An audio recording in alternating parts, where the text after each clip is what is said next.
Ta façon de te disputer avec ton ou ta partenaire, tu l'as pas choisie. C'est tes parents qui te l'ont apprise.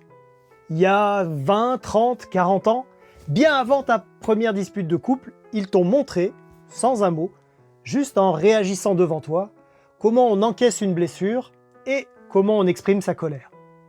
Le problème, c'est que ton ou ta partenaire a appris un système complètement différent chez des parents différents. Donc, quand vous vous disputez aujourd'hui, ce ne sont pas juste deux adultes qui ne sont pas d'accord, ce sont deux enfances qui s'affrontent. Ça, c'est pas une intuition. C'est ce que montre la recherche sur les couples depuis des décennies. Les styles émotionnels, comment on gère la colère, comment on encaisse le fait d'être blessé, se transmettent en observant les parents en fonction de ce qui a été puni ou récompensé pendant l'enfance. Et la plupart des couples arrivent avec deux styles différents, mais sans jamais vraiment l'avoir identifié.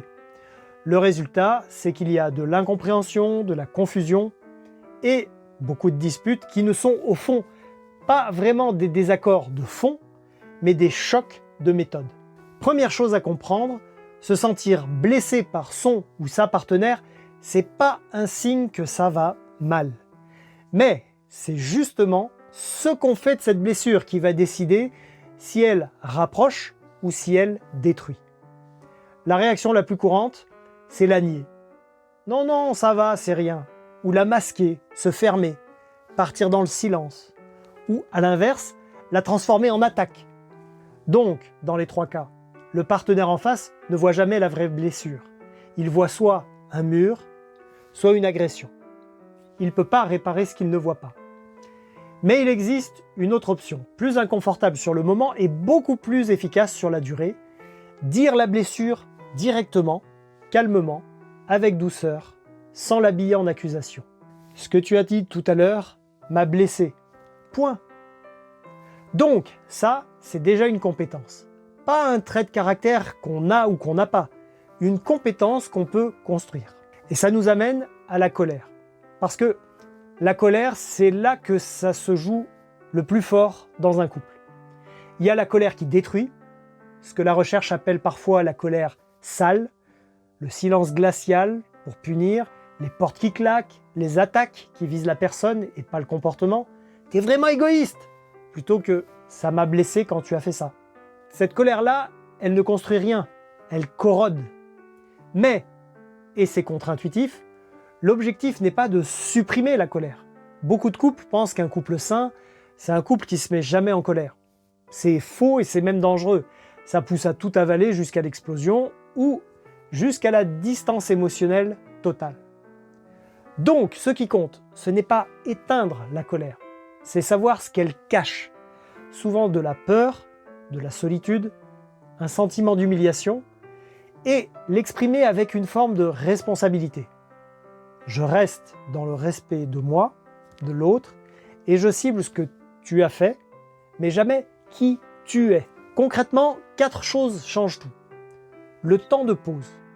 Dès que le cœur s'emballe et qu'on sent qu'on ne raisonne plus, il faut au minimum 30 à 40 minutes en dehors de la pièce, pas pour fuir, mais pour redescendre.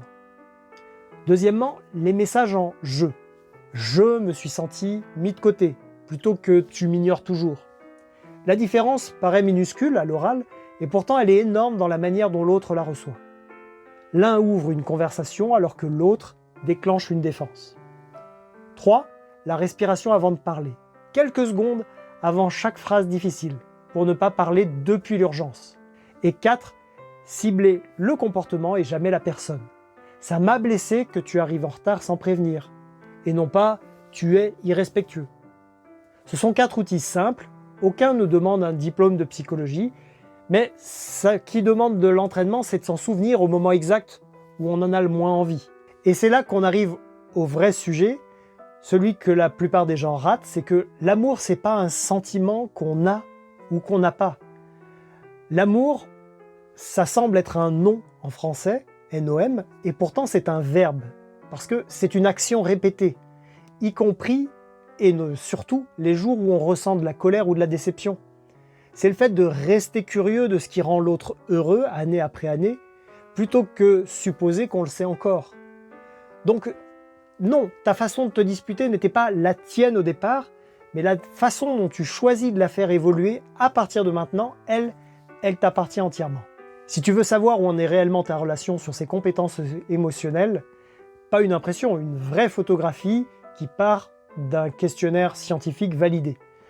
J'ai reproduit sur mon site l'échelle d'évaluation des relations, EER. C'est gratuit et en quelques minutes, tu as une vision claire de ce qui est déjà solide chez vous et de ce qui mérite du travail. Le lien est juste en dessous. Prenez soin de vous, de votre partenaire et surtout de votre relation. À très vite.